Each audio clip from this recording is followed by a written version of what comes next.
હું આજે એવા સંતની વાત કરવા જઈ રહ્યો છું જેમને ભારતના રાષ્ટ્રીય સંતનું બિરુદ મળેલું છે અને ખાલી મનમાં એમનું નામ લેતા જ મનને એક અનોખી શાંતિ મળે છે।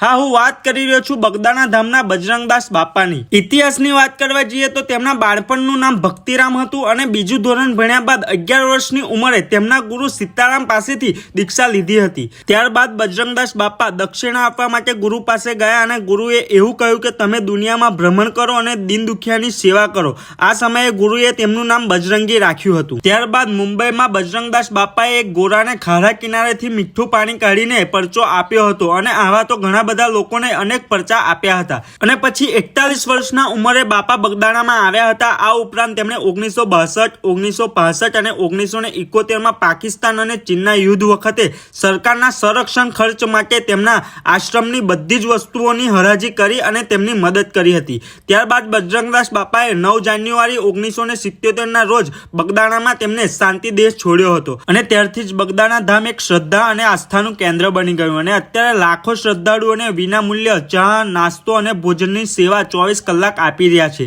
તો તમે પણ બગદાણા બાપા બજરંગદાસના દર્શન કરવા માટે અવશ્ય જજો અને આ વિડીયો સારી લાગી હોય તો આગળ શેર કરજો અને કોમેન્ટમાં જય સીતારામ બાપા લખવાનું તો ભૂલતા જ નહીં। જય બજરંગદાસ બાપા।